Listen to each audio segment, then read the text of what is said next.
கன்னி ராசி என்பர்கள் காலபுருஷனுக்கு 6ஆம் இடமான அந்த ருணர் ரோக சத்ருஸ்தானத்தில் இருக்கக்கூடிய ஒரு ராசி என்பர்கள்.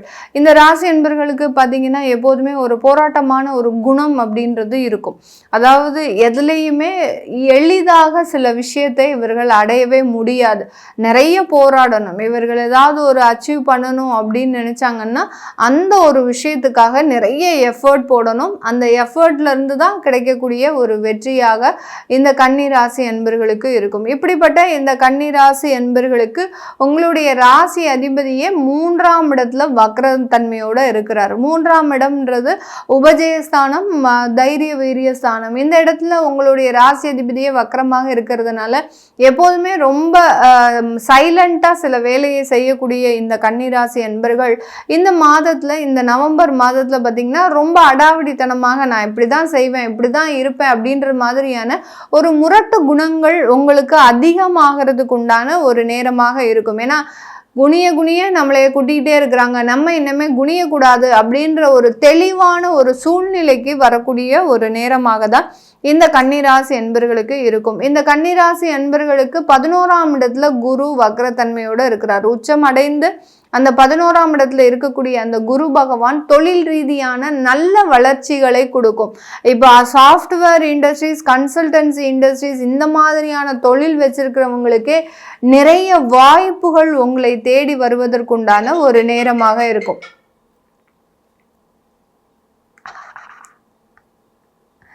சரி பரவாயில்ல, சைலண்ட் இல்லை இருக்கட்டும், அது அப்படியே கண்டினியூ பண்ணிக்கோங்க. எனக்கு டைம் மாத்திரம் அலாட் பண்ணி சொல்லுங்கள். சைலண்ட் போட்டிங்களா? ஓகே.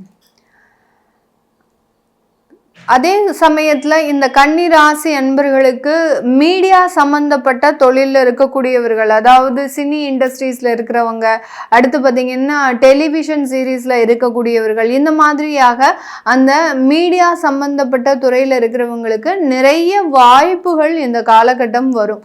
ஏன்னா குரு உச்சநிலை அடைந்து உங்களுடைய 11ஆம் இடத்துல வக்ரத்தன்மை பெறும்போது அந்த 10ஆம் இடத்தையும் அவர் ஆக்டிவேட் பண்ணுறதுனால ரொம்ப விரைவாக சில வாய்ப்புகள் எல்லாம் இந்த கன்னிராசி அன்பர்களை தேடி வரக்கூடிய ஒரு அமைப்பாக இருக்க போகுது. இந்த காலகட்டத்தில் 7ஆம் இடத்துல இருக்கக்கூடிய அந்த சனியையும் அந்த குரு பகவான் வக்ர குரு பார்வையிடுறதுனால கண்டிப்பாக வெளிநாடு வெளியூர் சம்பந்தப்பட்ட ஒரு பிரயாணங்கள் அமைக்கக்கூடிய ஒரு நேரமாக இருக்கும்.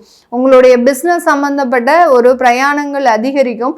வெளி மாநிலங்களுக்கு போகிறதோ, உங்களுடைய பிஸ்னஸ் வளர்ச்சிக்காக சில டீலர்ஸை போய் பார்க்குறதோ, இந்த மாதிரியாக நிறைய பிஸ்னஸ் ஓரியன்டான சில விஷயங்கள் இந்த கன்னிராசி என்பர்களுக்கு அதிகரிக்கக்கூடிய ஒரு அமைப்பாக தான் இருக்க போகுது. இந்த காலகட்டம் இந்த கன்னிராசி என்பர்களுக்கு மறு திருமணம் அப்படின்றது ஒரு அமைப்பு அப்படின்றது ஒரு சாதகமாக இருக்கு. மறு திருமணம் அப்படின்னா பார்த்தீங்கன்னா உங்களுடைய கலத்திராதிபதியும் கூட அந்த குரு பகவான் அவர் 11ஆம் இடத்துல வக்ரமாக இருக்கிறதுனால 2வது திருமணம் செய்யக்கூடிய ஒரு நபர்களுக்கு இந்த மாதம் ஒரு சாதகமாக இருக்கக்கூடிய ஒரு மாதமாக இருக்கு. ஆனாலும் ஒரு பிடித்தமான ஒரு சூழ்நிலை அப்படின்றது உங்களுக்கு அந்த இடத்துல ஒரு மன நெருடல்கள் இருக்கும்.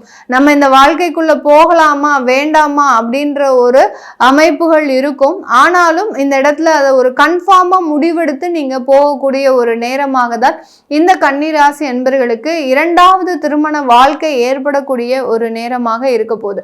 அடுத்து பார்த்தீங்கன்னா இந்த கன்னிராசி என்பர்கள் உற்பத்தி சம்பந்தப்பட்ட ஒரு தொழிலில் இருக்கிறீங்க, ஒரு ப்ராடக்டை ப்ரொடக்ஷன் பண்றீங்க, அந்த ப்ராடக்ட்னால உங்களுக்கு நல்ல ஒரு அபரிமிதமான ஒரு வளர்ச்சிகளும் லாபங்களும் இருக்குமா அப்படின்னு கேட்டிங்கன்னா கண்டிப்பாக 100% ப்ரொடக்ஷன் சம்மந்தப்பட்ட தொழிலில் இருக்கிறவங்களுக்கு அந்த பிராண்டு சம்மந்தப்பட்ட வளர்ச்சிகளும் அந்த ப்ராடக்ட் சம்மந்தப்பட்ட விற்பனை அளவும் அதிகரிக்கக்கூடிய ஒரு நேரமாக இருக்கும். இந்த காலகட்டம் நீங்கள் என்ன பண்ணணும் அப்படின்னு கேட்டிங்கன்னா ஆன்லைன் மார்க்கெட்டிங் அதிகமாக பண்ணணும்.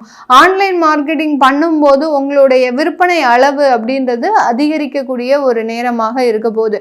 இப்போ இந்த கன்னிராசி என்பவர்களுக்கு இந்த நவம்பர் மாதம் உங்களுடைய வேலை சம்பந்தப்பட்ட சில பிரச்சனைகள் இருந்து ஈடுபட முடியுமா?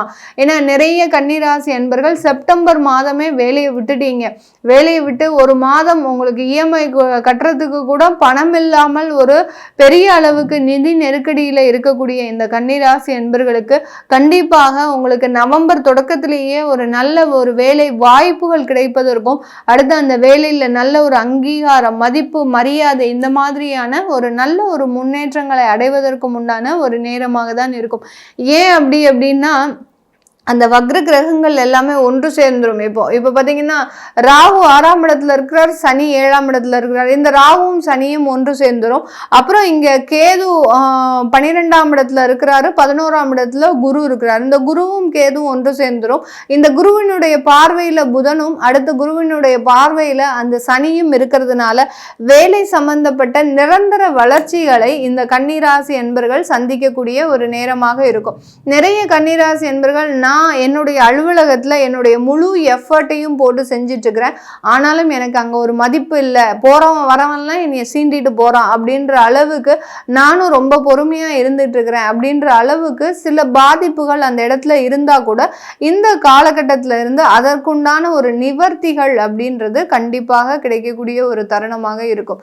இந்த கன்னிராசி என்பவர்கள் உங்களுடைய சுய ஜாதகத்தில் வக்ர கிரகங்கள் நிறைய இருக்கு, இதே மாதிரியாக ஒரு 5 வக்ர கிரகங்கள் இருக்கு அப்படின்ற பட்சத்துல நீங்க இந்த மாதத்துல வழிபட வேண்டிய ஒரு தெய்வம் பார்த்தீங்கன்னா வக்ர கிரகங்களாகப்பட்ட நிறைய கிரகங்கள் இருக்கும்போது உக்ரமான தெய்வங்களை நீங்க நிறைய பிரார்த்தனை பண்ணணும். ஏன்னா உங்களுடைய சுய ஜாதகத்திலையும் இந்த மாதிரியான கிரகங்களினுடைய தாக்கம் இருக்கிறதுனால கோச்சார நிலவரப்படி உங்களுக்கு அந்த வக்ர கிரகங்களும் அதே நிலைக்கு வரும்போது கண்டிப்பாக அந்த தாக்கங்கள் அதிகரிக்கும். அதனால நீங்க உக்ர தெய்வங்களை வழிபடும் போது சில பிரச்சனைகள் கூட உங்களுக்கு எளிமையாக முடிவடைவதற்குண்டான ஒரு நேரமாக தான் இந்த கன்னிராசி என்பர்களுக்கு இருக்க போகுது.